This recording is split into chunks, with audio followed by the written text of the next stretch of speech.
অনিয়ম দুর্নীতির আখড়ায় পরিণত হয়েছে খুলনার বটিয়াঘাটা উপজেলা স্বাস্থ্য কমপ্লেক্স।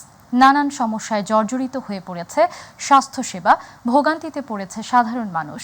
খোদ ব্যবস্থাপনার দায়িত্বে নিয়োজিত স্বাস্থ্য ও পরিবার পরিকল্পনা কর্মকর্তা ডাক্তার মিজানুর রহমানের ফুলতলা উপজেলায় নিজস্ব চেম্বার থাকায় গোটা উপজেলার প্রায় ৩ লক্ষাধিক জনসাধারণ বঞ্চিত চিকিৎসা সেবা থেকে। প্রতিনিধি শিশির রঞ্জন মল্লিকের রিপোর্ট, জানাচ্ছেন শামস তাবরিজ উচ্ছ্বাস। খুলনার বটিয়াঘাটা উপজেলায় প্রায় ৩ লাখ মানুষের স্বাস্থ্যসেবার অন্যতম আশ্রয়স্থল উপজেলা স্বাস্থ্য কমপ্লেক্স। দিন দিন অনিয়ম দুর্নীতি বেড়েই চলছে স্বাস্থ্য কমপ্লেক্সটিতে। বটিয়াঘাটার যে অবহেলিত মানুষ তাদের স্বাস্থ্য কমপ্লেক্সে আসে, তারা মূল্যায়ন পায় না, তাদের মূল্যায়ন করে না, অবহেলা করে। রোগীদের অভিযোগ, চিকিৎসক থাকলেও নিয়মিত অফিস করেন না কেউই। আবার বিনামূল্যে ওষুধ দেওয়ার কথা থাকলেও তা থেকে বঞ্চিত হচ্ছেন সাধারণ মানুষ। এ অবস্থায় সামান্য চিকিৎসা পেতেও চরম দুর্ভোগে পড়তে হয় তাদের। বিভিন্ন সময় তারা নিজেরা চিকিৎসা দিতে না এসে বিভিন্ন নন মেডিকেল পার্সন, বিভিন্ন প্রক্সি হিসেবে তারা, এবং এটা দীর্ঘদিন চালিয়ে যাচ্ছে, যার ফলে রোগীরা সঠিক চিকিৎসা পাচ্ছে না। 10টা, 11টা, 12টা এরকম সময় এসে তারা রোগী দেখে।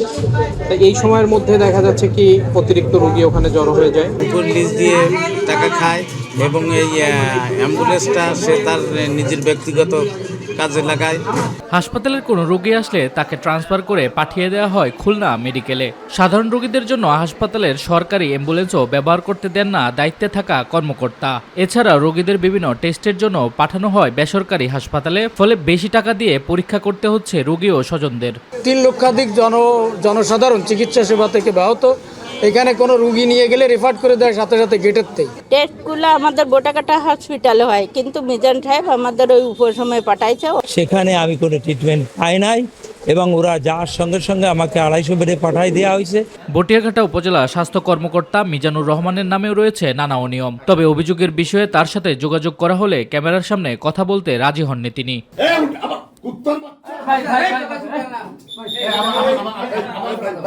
এদিকে উপজেলা স্বাস্থ্য কমপ্লেক্সের অনিয়ম ও কর্মরত চিকিৎসকদের অবহেলার বিষয়ে ঊর্ধ্বতন কর্মকর্তাদের জানানো হলে তদন্ত করে ব্যবস্থা নেওয়ার আশ্বাস প্রদান করেন। তদন্ত কমিটি করে দ্রুত এটার একটা রেজাল্ট দেওয়ার চেষ্টা করব এবং সেই ব্যাপারে যে তদন্ত রিপোর্ট যা আসে পরবর্তীতে আমরা স্বাস্থ্য অধিদপ্তর পর্যন্ত আমরা ইনভলভ করব। আমরা এটা আমলে নিব এবং আপনাদের কমপ্লেনের ভিত্তিতে তদন্ত কমিটি করে প্রয়োজনীয় ব্যবস্থা গ্রহণ করা হবে। তদারকি না থাকা আর অন্যায়ের বিচার না হওয়াতে দিন দিন ধ্বংসের মুখে পড়ছে তৃণমূলের স্বাস্থ্যসেবা। শামস তাবরিজ উচ্ছ্বাস, মাই টিভি নিউজ ডেস্ক।